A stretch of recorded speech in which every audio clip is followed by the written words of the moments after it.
Welcome to the ReGen Brands podcast. This is a place for brands, retailers, investors, and other food system stakeholders to learn about the consumer brands supporting regenerative agriculture and how they're changing the world.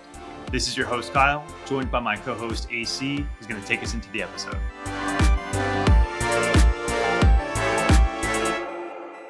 On this episode, we're joined by Carolyn Gahn, who is the Senior Director of Mission and Advocacy at Applegate.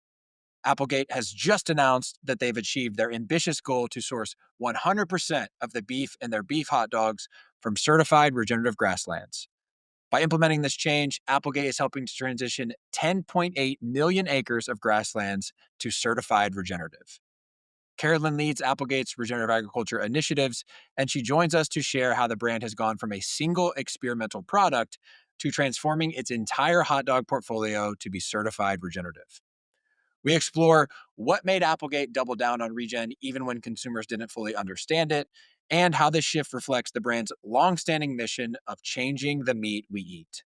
Carolyn gives us a transparent look at the supply chain complexity, the multiple certifications chosen, and how Applegate's position within Hormel actually helped move their ReGen efforts forward at scale. We also dig into Applegate's nutrient density testing and human health trials, their efforts to create true market signals for farmers, and how storytelling is evolving to make ReGen accessible and meaningful for everyday consumers. We went big for episode 99, y'all. Let's go. What's up, everybody? Welcome back to another episode of the ReGen Brands podcast. Very excited today to have our friend Carolyn Gahn from Applegate joining us, fresh off some very, very big news from Applegate on the ReGen side of things. So welcome, Carolyn. Thanks for having me. Good to be here. We're super excited to have you for a variety of reasons, but I think for me, primarily, this gets to be kind of a different format. To have a heavy hitter like Applegate into the mix, it's not going to be the same types of questions we typically ask. That being said, I'm going to start with the same question I always ask in every episode. If anybody happens to not, yeah, exactly, right? We're going to do something different and start with the same. But for anybody, I can't imagine there are many listeners who are not familiar with Applegate. But just in case, what sort of products do you all produce, and where can people find Applegate today? Yeah, so we specialize in natural organic meats. You can find us across the grocery store with hot dogs, chicken nuggets, deli meats, breaded chicken items, breakfast. We got frittata bites, breakfast sandwiches, sausage, breakfast sausage. So we're kind of all over the various meat sections in the grocery store, and we specialize in family favorites that are made with simple ingredients. We were founded in 1987 as with that in mind, that mission in mind, creating family favorite products and simple ingredient, clean ingredient versions. So really starting around like removing antibiotics from the meat supply chain, no added fillers or especially when you think about things like hot dogs. Our mission was to really just simplify the meat space and move the supply chain towards higher welfare, higher standards. So yeah, we started in 1987. Stephen McDonnell is our founder, and really through the decades of working in this space, really grown our product portfolio across all those different categories. Yeah, super love that. I have been consuming Applegate meats for a very long time. I'm like every brand's favorite consumer, because once I find something I like, I just buy it religiously. And I was really heavy into the turkey breakfast sausage phase for quite a long time, and that was like my breakfast every day. And now I have a ritual where every Sunday night I make a pizza and I use the Applegate turkey pepperoni. Yeah. There we go. Yeah, I literally, and like every Sunday I top my whole pizza so that you can't even see the cheese. There's so much pepperoni, and I eat the rest of it just straight up. Yeah. So you know what? You remind me of my 11-year-old son who every day yes, Eats for lunch. I make him a tortilla, plain tortilla with Applegate pepperoni, like 25 pieces of pepperoni, and that's it. Like no condiments or anything. I like roll it up in the tortilla. I don't, he loves it. This is what he eats every day. So I'm like just going with it. But I mean, yeah, he and I should hang out. We can I have lunch know. together. Yeah. And I mean, it's really like my palate never really evolved past 11 years old, so I'm still there. Well, you are exact demographic that we are serving. There you So go. Well, I mean, it really does. Like I'm not trying to belittle it, but for me, it's healthy, clean, convenient, and that's like the most important thing. Like I want to yeah. consume the highest level of nutrition I can, and I Mhm. don't want to spend a ton of time in the kitchen. There's a lot to do in the Yeah. day, and I'm a horrible cook. So the easier you all can make it to have access to delicious, nutrient-dense, well-sourced food, like the better. Yeah. Yeah, and that's, I mean, exactly why we don't call ourselves like a kid brand or anything, even though, chicken nuggets, things that you think that kids eat most of the time, but it, really is like now open to the entire family. Like, let's be real. We all are going to eat these things with our kids. We're not going to make separate dishes. So, Right. I mean, I think it's just like making better products that are, like available and like you said, nutrient dense for the whole family. Yeah, it's Yeah. only a kid nugget if it's shaped like a dinosaur. Yeah. Otherwise, it's an all-family nugget. Yeah, oval shaped is family nugget. There you Dino go. kid. Yeah, got it. Yeah. Yes. Well, I mean, it's a good segue into why I think so many people are excited about what y'all are doing in terms of regenerative, Carolyn, because we know that right now, there's somewhat of an accessibility problem in terms of like family sourcing regenerative products. And so the fact that Applegate now has their entire hot dog portfolio as fully, certified regenerative, like that's a huge deal. At least we think it's a huge deal. And I can't even imagine the mass amount of work it's taken just to get there. So we really want to have you kind of unpack that.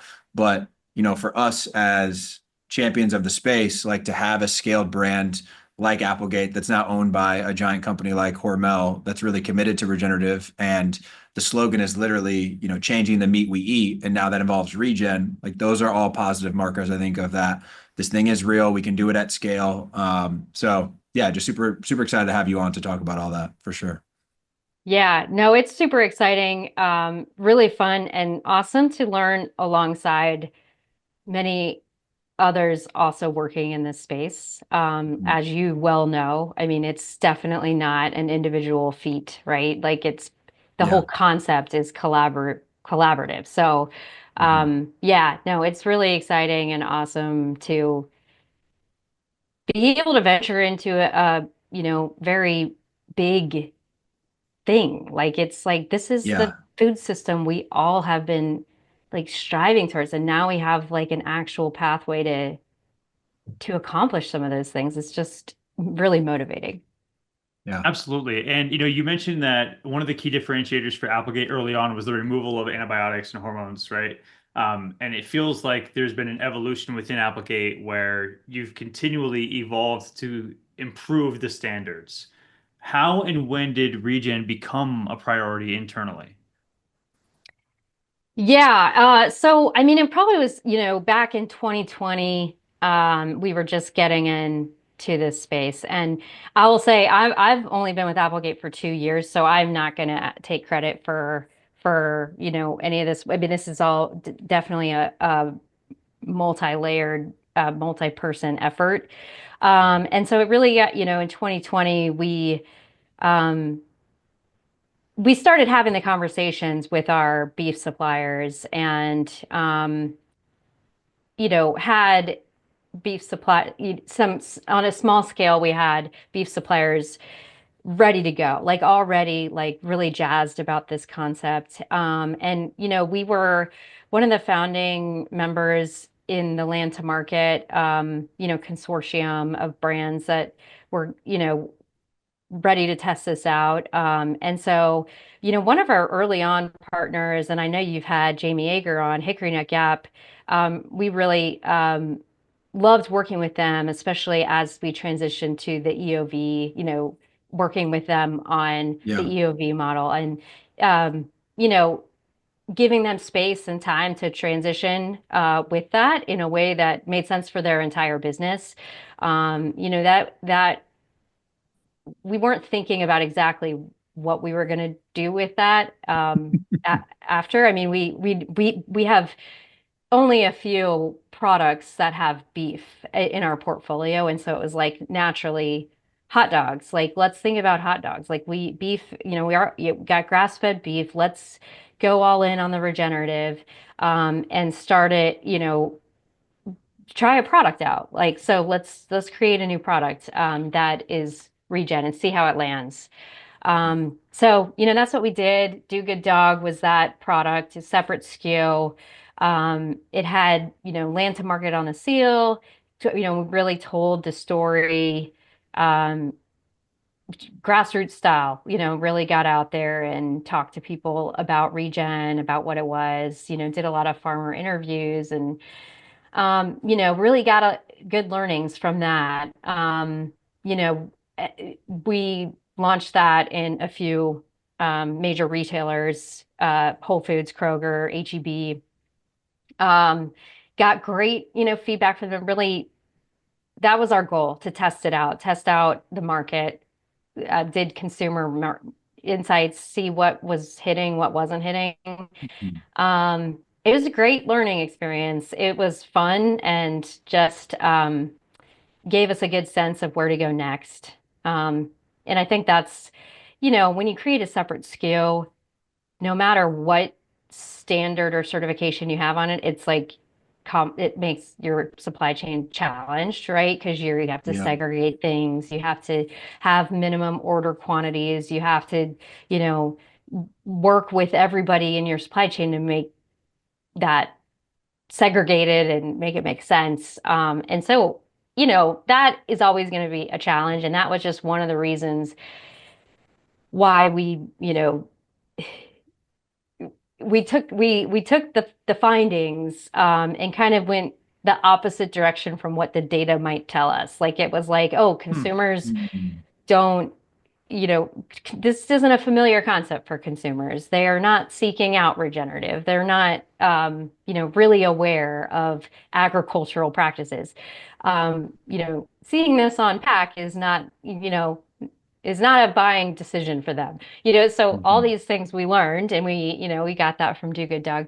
But instead of saying, oh, okay, this isn't gonna work, we're done with regen. We were like, all right, let's go all in. We got to move all of our hot dogs over. Like, well, this is why I love, mission-driven brands because it's like on paper, this doesn't make sense, but there's a bigger purpose here that we're going for. And honestly, that's our value.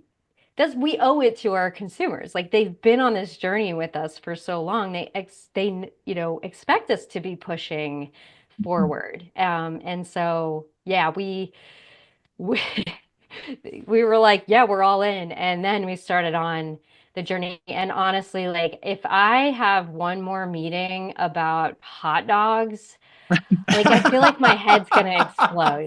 Like I don't think we understood what we were getting into Yeah. with the complicated nature of all of this. So yeah, like Yeah.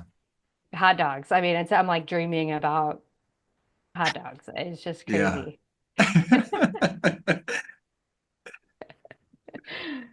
So my first question is, in those conversations to really change the approach from single SKU to entire portfolio, you kind of mentioned like it was a little bit backwards engineering, right? But like what was the driver? Because my assumption or my guess is, and what we've seen on the podcast from all the conversations we've had is like the Regen's not a primary purchasing driver, right? So you have to make it more about, hey, this is the best blank, or this is a very nutritious blank, or we're always producing the most forward-thinking blank, and Regenerative's kind of the back engine. It seems like you guys have kind of embraced that approach too. Was that really the calculus internally as you made that choice? Yeah, I mean, I think it's like, is this it we're making this call regardless of, what the consumer demand is. Like it's less important that we put something on pack, and it's Mm, more important to just be as efficient as possible to drive the largest impact. And mm, like we're one part of the puzzle of, balancing a carcass, right. there's a lot more moving parts, and at a small scale, you know, demanding, a certification on, X amount of pounds of trim, it's just not worth it for anybody to really do all of that for like a little bit, right? So I mean, a part of it, it was just like, what's the biggest impact that we could have, and how do we make this make sense for farmers? Mm, Like this needs to be worth it to them. And that happens with volume, that happens with economies of scale. And then, when we think about the consumer, like we didn't want to ask a consumer to make a choice because we knew all that information. They weren't mm. seeking that out. So we don't want to ask them to choose this. We're just going to make the call that this is the right thing to do, and we want to give our consumers the best product possible. So we're just going to use the better quality, product that that's better for the long term, sustainability of the land. So, um, we're still working on what that looks like on the front end. But now that we would work to build the supply out, it's only the opportunities just expand from here. Like Mm. we can get more farmers onboarded. We can, just hopefully create like a market signal that this is what we want. Like this is where meat needs to go. What's up, y'all? Quick interruption to do two things. One, say thank you. Thank you for supporting our work. Thank you for listening to this episode. We greatly appreciate it. From Kyle, myself, and our whole team, thank you so much for your support. It truly means the world, and it is why we do what we do. And secondly, we're asking for your support. For the first time ever in this new nonprofit structure that we've created, we are raising money via donations. So, what does that mean? It means that we are asking our audience, people like you that listen to the show, that engage with our content, that see value in it, to support us with a donation. All these donations go to our 501c3 nonprofit, which means that they're all tax deductible. And right now, we are doing a fundraising campaign where one generous donor has pledged to match all of the donations that come in the next few weeks until we hit $50,000 total raised. This is a big opportunity for us. This is the first time we're doing this. So, we're going to celebrate with a couple cool things. As you can tell from this episode, this is episode 98. We got episode 100 coming up.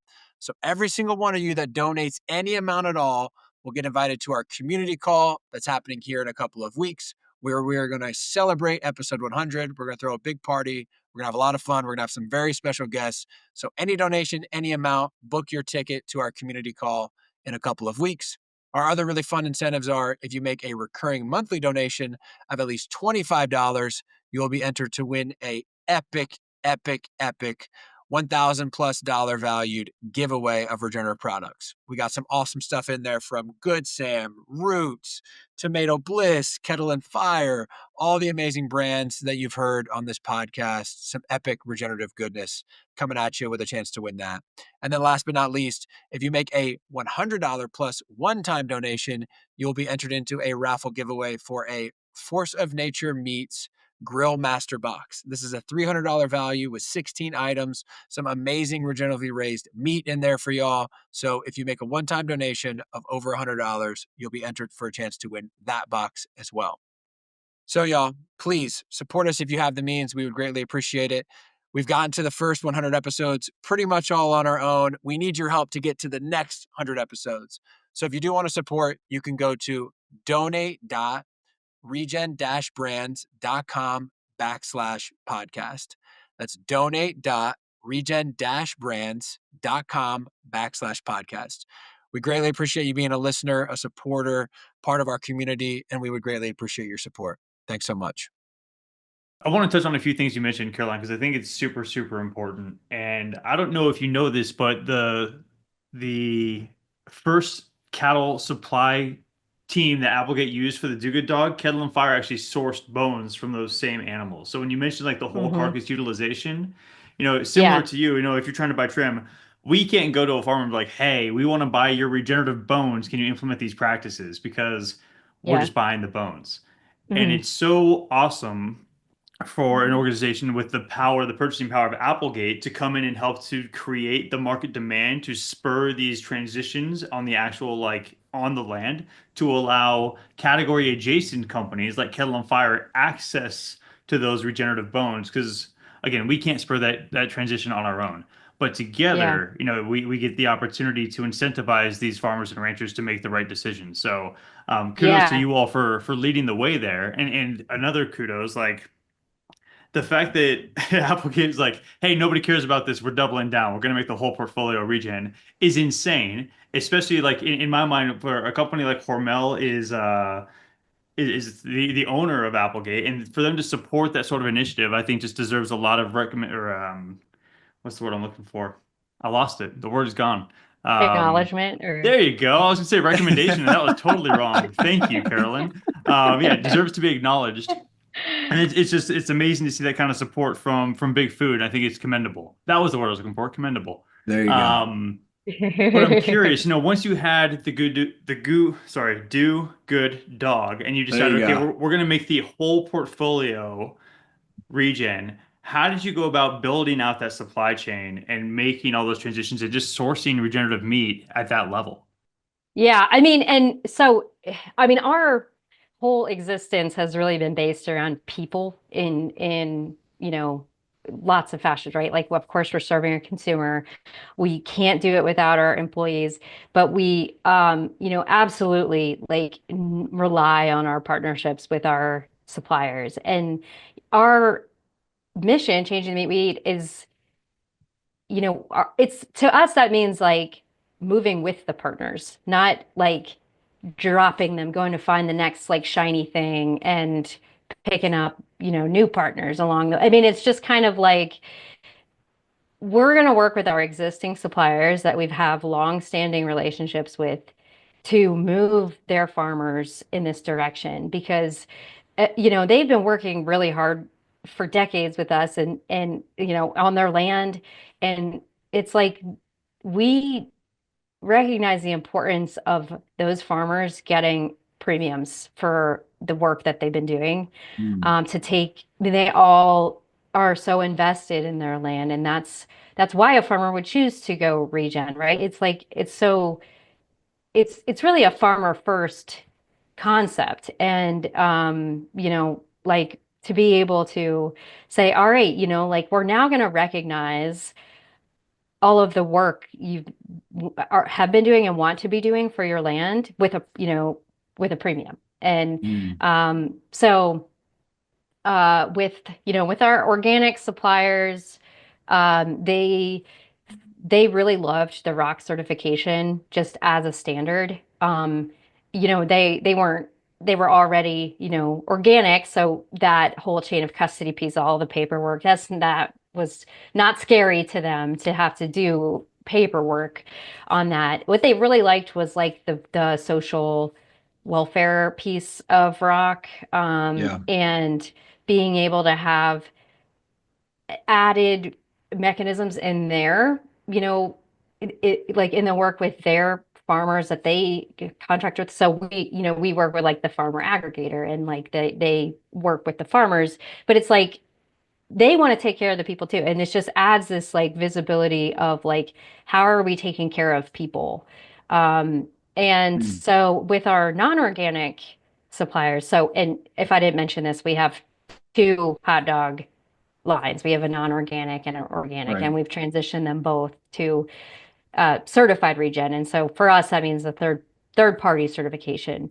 However, with our non-organic suppliers, they they had a group of 100 farmers that wanted to do this. And, but like, it's a very specific, geographical location. They have specific environmental issues that are pressing for them that they want to solve.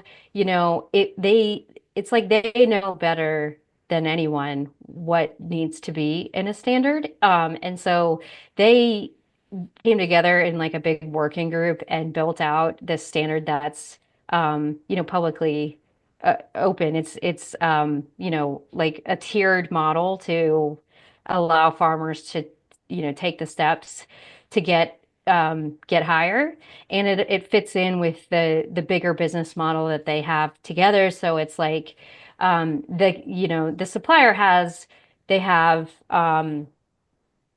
various tiers of products that they sell, like so they can do conventional and like work farmers up into like the higher premium Mm, categories with adding standards. And so the whole thing is about like just bringing farmers forward.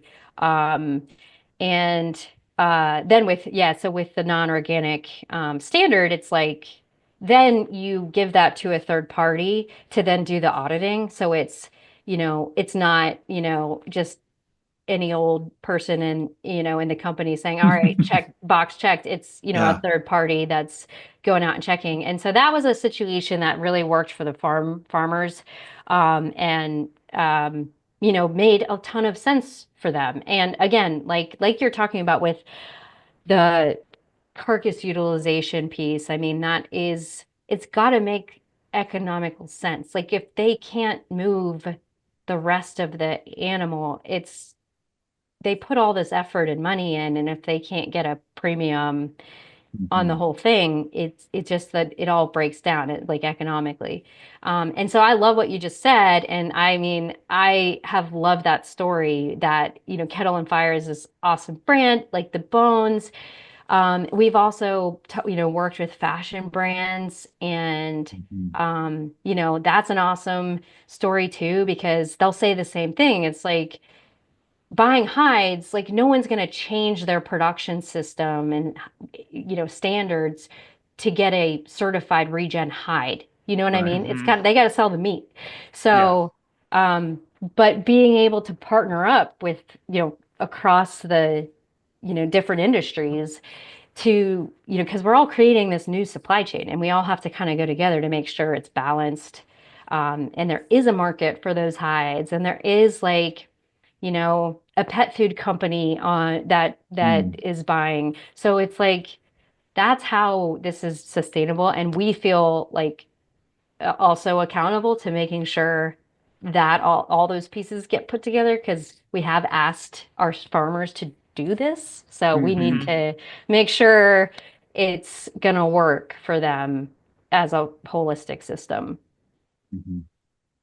I mean, just the amount of people and groups and organizations that we've already mentioned in this conversation that have to matrix with each other to make this happen, right? Like the ranchers, the aggregators that they work with, the processors, the certifiers, your brand, the other brands inside of Applegate. I'm sure it's the marketing team, it's the sourcing team, it's you and your team, it's, you know, operations. Like, can you Yeah. just speak to the insanity that probably creates and the complexity and maybe illustrate some of the workflows to actually make something like this come to life, like in a packaged product on the shelf? Yeah, it's a lot. It's definitely a lot. I mean, yeah, like I said, I don't think we really, because we're already full of standards. Like we have a Yeah. NASCAR package on Yeah. like we have, and so we're no strangers to like these complicated supply chains that like really,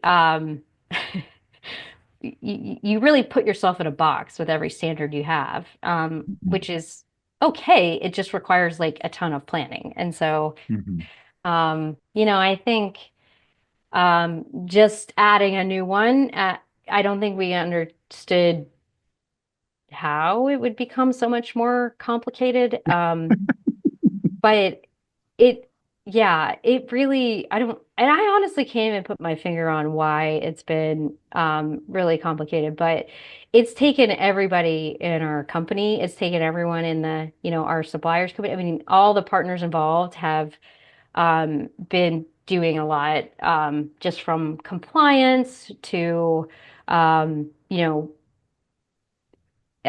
getting all of the right, every single supply chain Mm, stop point has to be now, certified or have a mhm. check in there, right? That product has been separated. It hasn't been blended with anything. And so when you add in freezers and, temperers, I mean, you add in every truck, it's like, okay, here's another stop point. We got to account for this. But then you know, on the quality side, and this isn't really very different from just what we deal with on a day to day, especially with, things like beef hot dogs, where there's a very specific ratio of, lean to fat that we Mm. have to have. It's in in our formula. If it's, not that formula, it just doesn't, the recipe doesn't work. So, Right. um, you know, when we have very limited supply already, if that ratio is wrong, it's like Mm. you can't just take it, in another scenario, if say organic, say we had too much lean meat and not enough fat in the ratio. Well, we could use our other supplier that was organic to buy the fat and blend that in. Mhm. But with ReGen, it's like there isn't more supply just floating around of ReGen organic Yeah. beef fat. So it's just stuff like this, right? Like Yeah. you can't really plan for any of this, but I guess that's just another proof point of like we need more. We need more volume. Like we Mm. just need all of this to transition so that um m more products can be out Mhm. there. Mhm. Yeah, I absolutely just want to double down on the we need more. Like Yeah. for so many reasons that we can get into later. But I think you spoke to the end result of the complexity, and that was hot dog dreams slash potentially nightmares. Yeah, Um, right? I should have said So, nightmares. yeah, that's I picked up what you threw it down. I got it. Yeah. I know. I mean, unless you really like hot dogs, you could have hot dog dreams, but it sounds kind of nightmarish. Um, I'm really curious. I want to kind of circle back to the two different certifications. I think that the certification landscape today in the regenerative movement is so contentious, and there's some pretty diehard camps a lot of the time. And it's Yeah. pretty rare to have an organization with multiple different regenerative certifications. It's not unheard of, but Mm. it's rare. And I want to make sure that we talk about why it was important to Applegate to have regenerative certification on both the organic and the non-organic piece. Can you speak Mhm. a little bit about that? Yeah, I mean, so I guess it's just as a basic, any claim we make or anything we're going to promise, we we just have to have a third party certification on it because um without a third party, it's just we're since we're not on the farm every day, it's just it is the only way to ensure what we say is happening. Not that we don't trust anyone. It's just we're too Yeah. far removed to be able to just like we're not the farmers, right? So, Hmm. um, We forgot to mention that legal was also part of that matrix of people involved. we're- I'm Right. sure they like yeah. third party validation of claims. Well, I think like there's regenerative practices which are super Right. important and can happen in so many different types of agricultural environments. It does Mhm. not it's not the same as a regenerative certification, Right. but still important. And it's a pathway to, regenerative. And so I think like for us, and look, I'll say we're still on a journey to, look at what this looks like with other species. Like, can you really have a completely, a uniform umbrella, standard that fits with chicken, pork, row crops. Like, Right. we're still working through that. But with beef is like, we know the things that have to be there in a standard. And Yeah. so we first and foremost, we want to make sure farms have a written documented plan uh, that will allow for that continuous improvement. And that, again, another benefit of the actual certification is this process that requires like data checking and check-ins and like all the things that allow that improvement to actually happen. Um, and then, like for the other pillars, it's, the animals are, for us, have to be part of the equation. So, Right. if and I can't, I don't have any examples, but like if a standard was written for only crop production or something and didn't Hmm. have, a good documented process for how animals are incorporated into that, then it just doesn't make sense for what we're trying to do. So that's what Right. we were looking for. And then like having metrics around soil, water, and community were really kind of the key things. But the acknowledgement that uh, each farmer group is in a different place in the world and they Hmm. have very specific needs. So, I think that's another goal is just to get like take into account the geographical location. And maybe it just doesn't look the same everywhere. And we have to be in tune with all where it's all coming from so we can best design the system that works for those farmers. And well, and we like that's another, we don't want to be designing the system. We want to be leaning on experts and actual farmers to design the system. And we want to make sure they know we are a buyer of like what comes off of that. And so we can push and be that market signal. But like we don't claim that we're not claim to be experts. And another reason why we rely on third party programs to have that all laid out in a way that makes sense. Totally makes sense. And I think what's so cool to me and what's so important is that Applegate is not only striving for the best of the best with the ROC certification, but they're also making regenerative products accessible with the non-organic regenerative certification. Accessible and still high bar, still high integrity. And again, I think it's rare for an organization to do both at the same time. And I think AC and I, we talk about on a lot of the episodes, like both really need to happen at the same time. And it's really Hmm. cool to see that happening under one organization.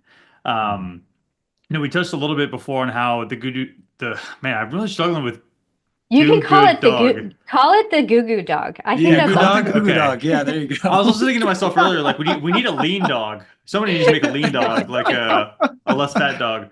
Um, but we talked about the Goo Goo Dog, which now The sounds Do like Goo Good Goo Dog. Dolls, which is no, I Yeah. did that one on purpose. I know. Um, uh, but we talked about how consumers didn't really respond to regenerative at the time. They didn't seem to care all that much about it.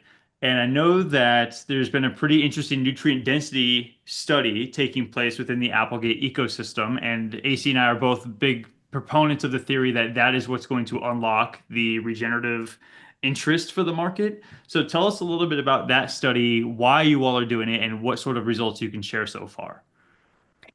Yeah, so yeah, we totally agree. Like being able to um that's the proof. That's the golden nugget that we all need is to kind of, prove out the hypothesis that I, I mean, everyone that cares about, food and has been in this space for a long time, I think has just inherently believed that the health of the land it creates more nutritious food. And so, um, if regen is the way to improve the land and, like and the animals and everything that comes off of it, well, we should be able to see that in the nutrition of the meat And so, this is a lot of people are working on building this up. I think the recognition that more data is needed in this space to Yeah. really make this point about what is nutrition, what is nutrient density, what does that even mean, and what was it before? Like, because we kind of had limited data before in that we all, everyone only puts the nutrition panel on pack, right? But what all was in there? And how do we like use that as a baseline to then improve from? And so, yeah, like there's this, we started out working with, uh, like on just like, okay, let's talk to the people in this space. Bionutrient Food Association was, great partner there to like, and I don't know if you've heard of their beef study that they have been running for several years now to take, a sample of manure, a sample of soil, and a sample of meat and really like kind of start to create that correlation, looking at the data and create that baseline. And so we, started, testing our product and gathering some data there. But then we, I guess it was about a year and a half ago now, launched a human health study with Mm. the Hormel Institute, which is a separate institute, not related to Hormel. Just the name kind of started from, Hormel funds, but it's a separate, they do a lot of cancer research.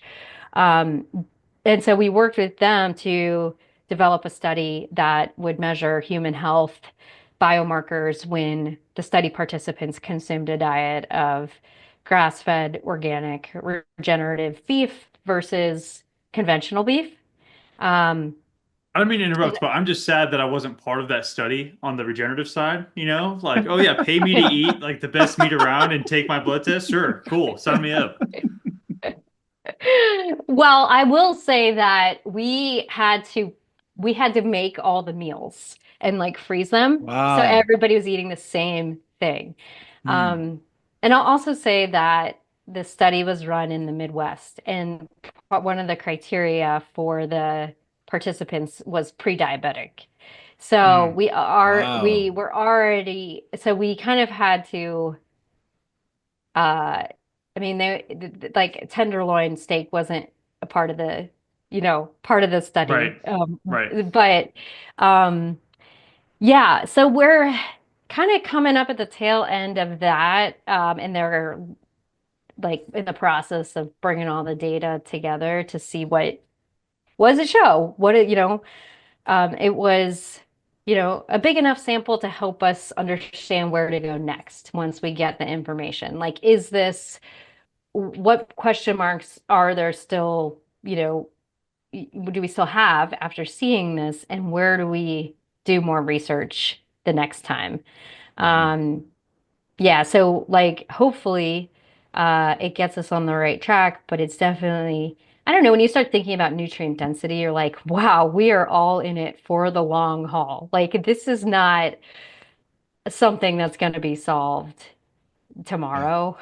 Hmm. Yeah. Which we all wish it could all be there and all the data's there and all the, science has been done.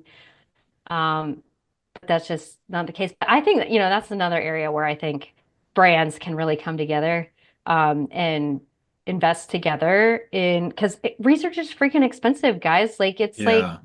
and we can't assume someone else is going to do it. So Right. um, like let's all kind of not work in silos and like what other questions and things do we need to be testing from the consumer side? Like there's, Mhm. a lot being gathered from just like the lab samples of the meat itself or the food itself. But what about the person eating it? That's why I was most excited when you initially talked to me about the human health trial as we went into climate day prep, Carolyn, is like that is actually the holy grail. So it's not just testing the product, it's testing the effect on the human beings that consume it, Yeah. which we can all, I think, learn from like what we've seen happen in the supplement space. They back a lot of things up with clinical trials. And I'm Yeah. not an expert there, but I would assume like it drives a lot of customer attention and adoption and credibility. And Hmm. I think that's a safe assumption just based on how much you see it and how many labs do the testing and all the things. And if we can find a way to do that with food and beverages that are linked to regen and prove what we all assume, I think that has a powerful effect with the consumer. But with that said, it's also like back to the original point we were making around kind of the decision fatigue and just the overwhelm. The average consumer, do they even have the like bandwidth to entertain that level of data and nuance? And I Mhm. walked into Whole Foods yesterday and there was a single brand that makes a single ingredient SKU. They had a conventional version, an organic version, and a rock version, all right next to each other, that all were separated by $2 in the SRP.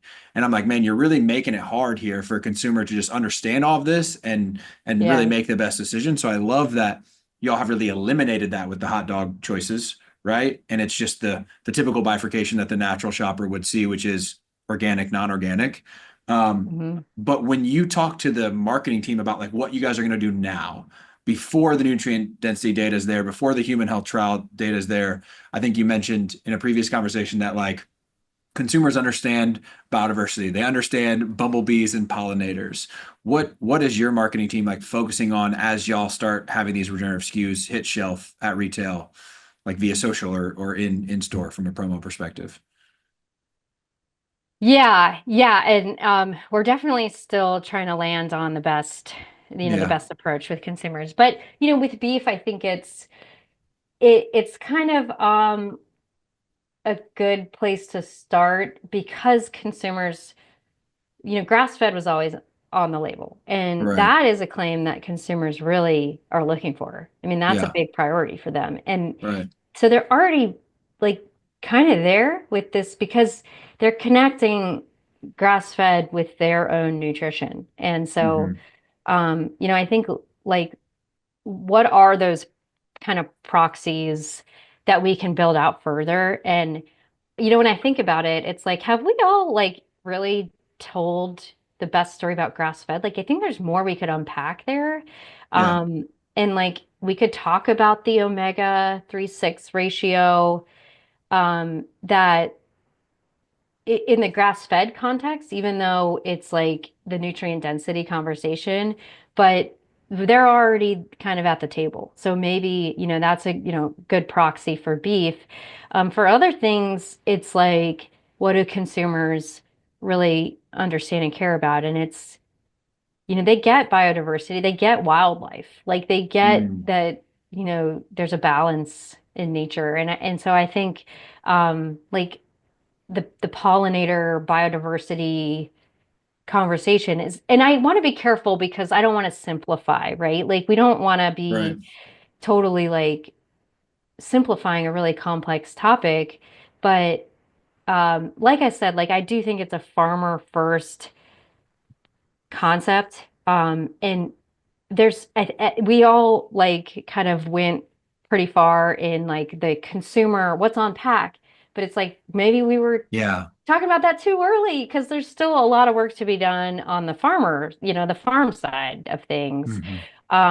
So like making sure we don't lose sight of that it's like we actually have to get the land piece really moving forward so that, Hmm. and I think there will be a lot more to talk about after like we get the volume and more people on board. Um, But I think supporting Unpack, if we are thinking about Unpack and telling the story, like supporting copy, like not just a certification, is Hmm. really important. So, like, Hmm. um, for us and like, with the hot dog labeling and Do Good Dog, it's like we want consumers to know that they can do good by buying this hot dog. And Yeah. we don't need them to understand all of the science behind soil health, but like, if you know that you can do good and this is ridiculously delicious, like boom, like we're good. But Mm. it's gotta, like it's gotta like signify like flavor and taste and the things that Mhm. they're looking for, right, to be able to sell it. Yeah. I really appreciated that answer because it in a way it synthesizes all of the complexity in this messaging and marketing piece because it is nuanced, it is complicated. For consumers to understand it, it needs to be relatively simple, but brands want to be authentic and tell the real story. It also has to Hmm. taste good. You hit all the boxes, and it's really hard for any brand, in particular, like these small startup CPGs that don't have the budget, and the larger brands like Applegate and Hormel to try to figure out like how do we do this the right way. Yeah. Um, but I really like what you said about the proxies for like grass-fed, for example. And as you mentioned that, I was thinking to myself like, Yeah. okay, like why did consumers resonate so much with grass-fed? And was it Right. because they understood inherently that cows are supposed to eat grass? Hmm. And Hmm. because of that, they assume they're a healthier animal. So I want to eat that animal. And then I think about, okay, what are some other claims that have really seemed to proliferate in the past, 5, 10 years, and pasture raised eggs in particular come to Yeah. mind. So it's almost, it makes me think like, do we spend more time understanding what consumers think they know about those two claims and then try to take whatever that mechanism is and apply it towards regenerative claims? And Hmm. maybe Hmm. that's a path to simplification in an authentic way that consumers can understand and could move the needle. I Yeah. Yeah, I just to attack onto that, I had the same reaction to the grass-fed thing, and I was honestly shocked that we've never put two and two together that like it is a really good proxy for regen. And in my Yeah. head, I made a mental note of like, and it took us 20 years. Like Right. in all these conversations we've Valid. had, we talked to, Jenny and Will from White Oak 2 weeks ago or whatever it was, and they're like, yeah, we started like selling grass-fed beef and talking about it in 2002. It's 2025. And like finally Yeah. it has some what I would call mainstream resonance. So I think we just need to Yeah. acknowledge that it's going to take time, right? Right. Yeah. And I also think it's, we have to acknowledge, like, when you talk about the confusion that consumers would, trying to like decipher. Well, like they're seeing regenerative in the middle center store. They see it on, processed products. And then they go and they see it on, Right. milk. And then they go and they see it on eggs and they see it on produce. And it's like, but Tortilla what? chips, Yeah, it's They, everywhere they, these they, they days. see it on yeah. skincare. They see it on stem cell Yes. injections. They see it on regenerative business principles. Like it's everywhere now. Yeah. So like what are they thinking? They're like, how does this I don't even know what this word means. I don't know why I'm seeing it on all these different types of products.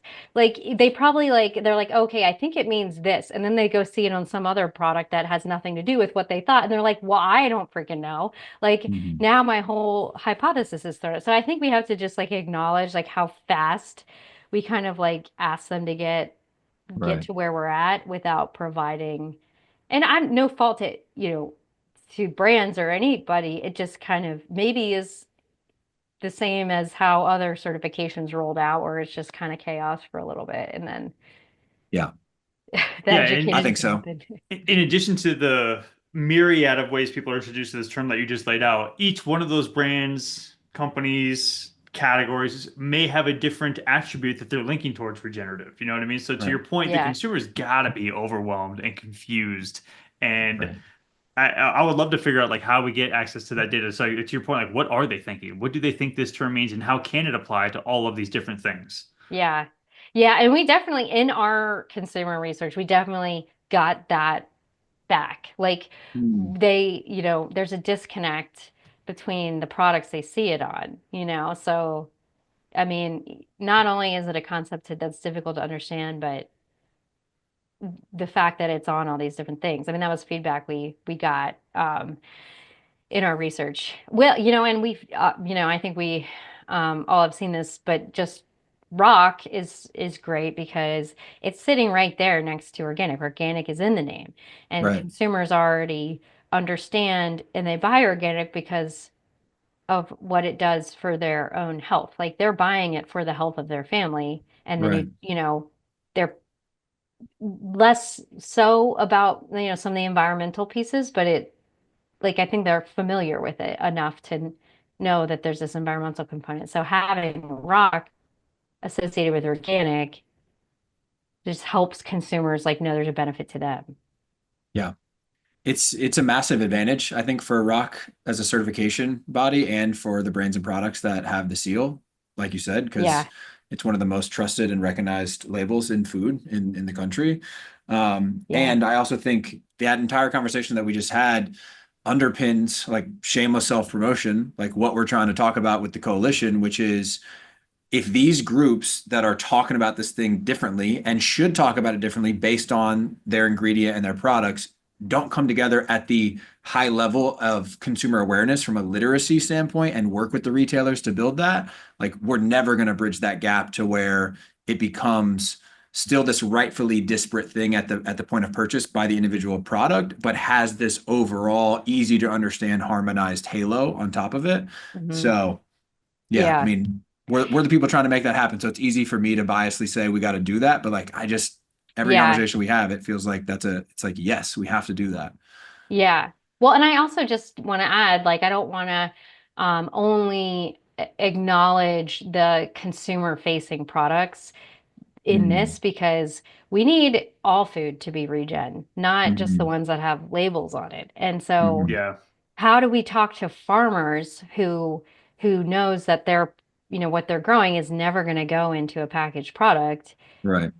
What's the benefit to them to do all this work and make sure there's still a premium in there for them? Hmm. And like, who do we need to educate on that in that supply chain to, well, this ends up being the same supply chain, right? Like, how do we educate everybody who's off taking from that the importance of, communicating it in the right way? Yeah. Totally agree. And I think we don't get there without the early adopters, right? So it's companies like Applegate who are leading the way to hopefully pave the path to a potential future where that does take place. And if and when it does, I really think that we need to like totally flip the paradigm on how our food system works. And this is a pipe dream that will, I don't want to sound like too non-hopeful, but will probably never come to fruition. But like right now, we tax all of the people doing it the right way. You've got to Hmm. Hmm. pay more for certifications, more for extra labels. There's so many Audits. tax. Yeah, Yeah. Yeah. it Tracking. costs so Hmm. much more and is so much less profitable to do the right thing, and the Hmm. consumer has to pay so much more. And really, like at some point in time, if we can invert that scenario. And to your Hmm. point, Carolyn, like all food should be regenerative and that there shouldn't have to be all of these label claims. And if you're Hmm. doing it the wrong way, like, hey, this has this glyphosate, they use pesticides, like imagine a world where that took place. And Hmm. I Right. think it would be so much easier for consumers to make the right decisions and to send market signals back to the farmers like, hey, this is how we want you growing food. Hmm. Um, and I would love to just kind of, I don't want to say fast forward and live there because I mean, the journey is part of the experience, right? But it would Yeah. be so cool to live in that world.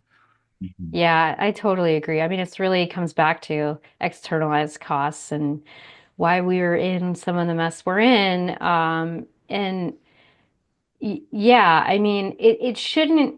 So like small, and they're mostly small brands that are mission driven that are taking on a bigger problem in the world, right? Like, and it shouldn't be that they that costs more. Like it's like it shouldn't Hmm. be cheaper to ignore problems, Yeah. Or right? create them. Yeah, or create Yeah. them. And Yeah. that's yeah, I mean, so I totally agree. It's accountability, like values accountability, but also on paper. Like we need to do better accounting on true cost of Mhm. food. Yeah, no doubt. Well, I do want to pivot a little bit and let's talk about, the majority of today's conversation has been about the Applegate beef hot dogs. I'm curious if you can share anything about like what the future of regenerative is for Applegate. If that you kind of alluded to the fact that you're trying to figure out other animal systems, are there other beef SKUs or any other things that might come out with the regenerative cert? Like what's down the regenerative pipeline for Applegate?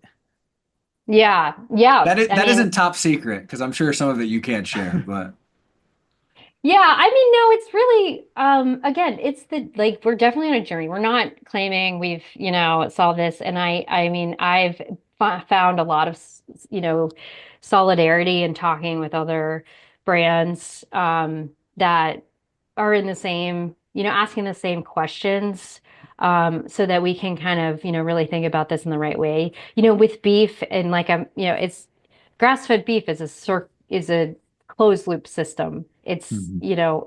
there aren't really a bunch of inputs being used in that system. Mhm. And when, other species that are not ruminants, they need inputs for, Right. protein requirements and things like that. it gets just so much more complicated so quickly Mhm. to think about what does it mean to be regenerative and how where should we focus? I mean, that's kind of where we're at. It's like, is when we think about, others, pork and poultry, it's like it's more about the feed that they're Right. eating. Hmm. And Right. the most of the land used in that system is going to be to grow the feed.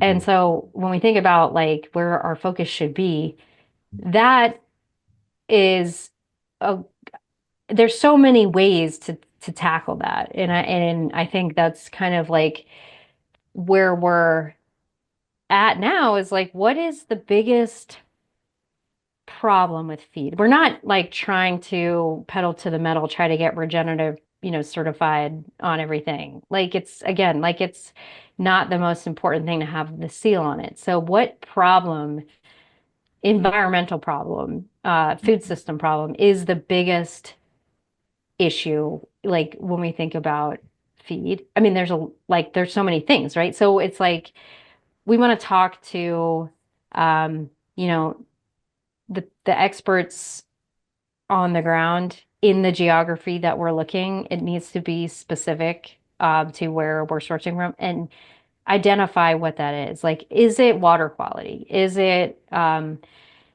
just like finding alternative marketable crops that can fit into a rotation and make sure the soil's covered over the winter? Like what would have the biggest impact? So I mean, and then, like just, cropping rotation is like 3 years. Right. So if we're buying one year harvest out of that, what does a farmer that's trying to move to regenerative do with the other two Mhm. cycles?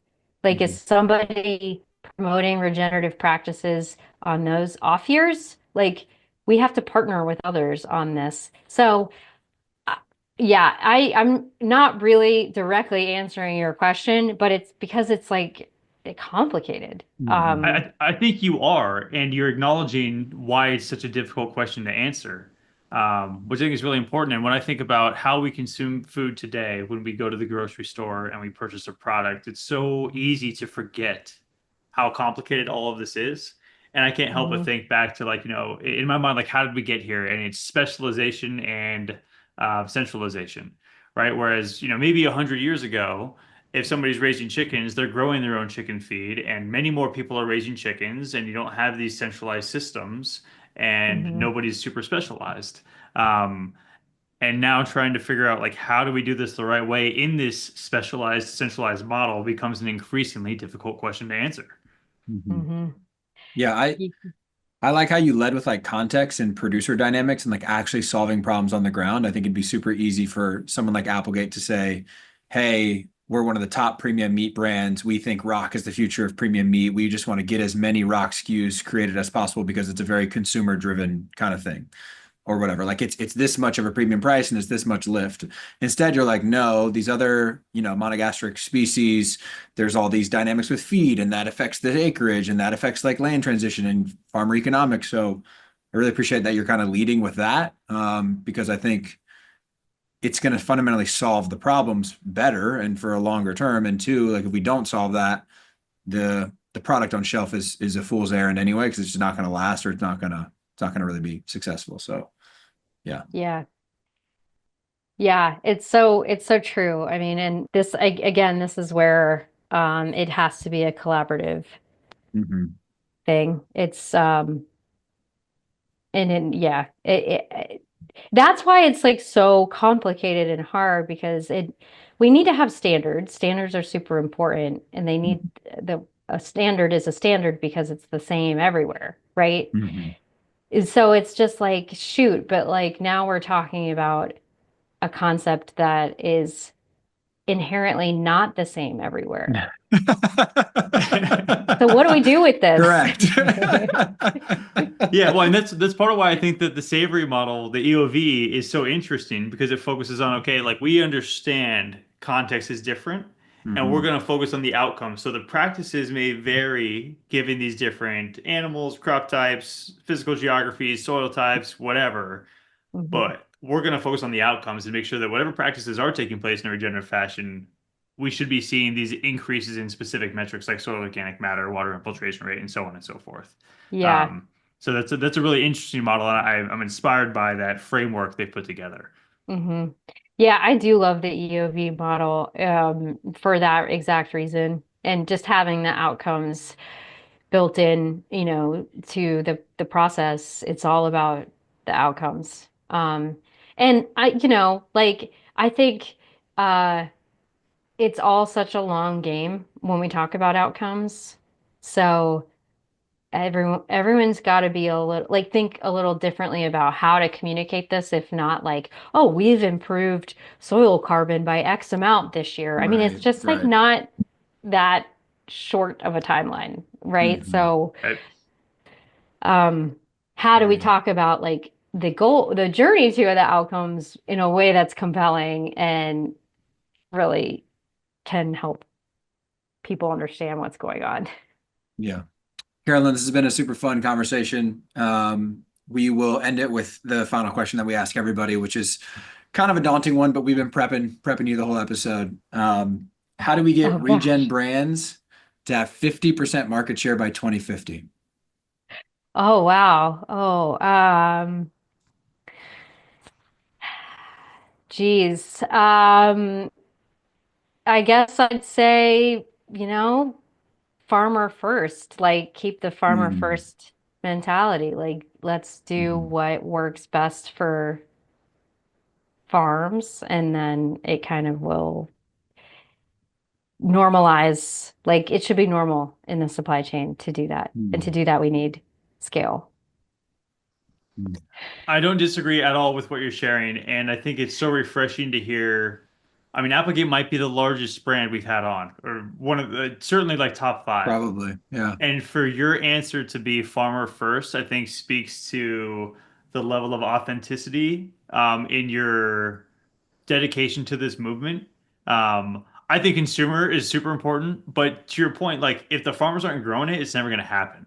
Right. So whatever we do, like we got to focus on that. So I just appreciate that. And the fact that that answer is coming from Applegate to me, I mean, like I mentioned when we started the episode, I'm already a fan of the brand.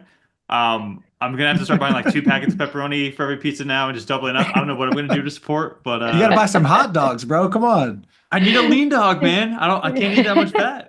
Oh, you're fine. You're in great shape. You can afford it. Fair deal. But yeah, really appreciate that answer. Yeah, well, 100%. yeah, no, I appreciate all the work you guys have done to bring this movement really forward. I think it's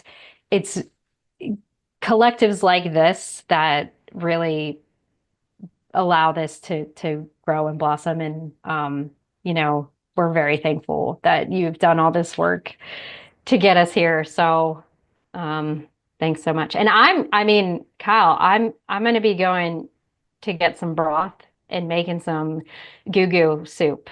Heck yeah. So. We'll connect after the episode. I'll send some your way and we can do a goo collab, Yes. Love that. Thank you, Carolyn. This is awesome. Appreciate it. Yeah, no, thank you guys so much. For transcripts, show notes, and more information on this episode, check out our website, regen-brands.com. That is regen-brands.com. You can also check out our YouTube channel, ReGen Brands, for all of our episodes with both video and audio. The best way to support our work is to give us a 5-star rating on your favorite podcast platform and subscribe to future episodes on Apple Podcasts, Spotify, and YouTube. You can also subscribe to our newsletter, the ReGen Brands Weekly, and follow our ReGen Brands LinkedIn page to stay in the know on all the latest news, insights, and perspectives from the world of regenerative CPG. Thanks so much for tuning into the ReGen Brands podcast. We hope you learned something new in this episode and it empowers you to use your voice, your time, your talent, and your dollars to help us build a better and more regenerative food system. Love you guys.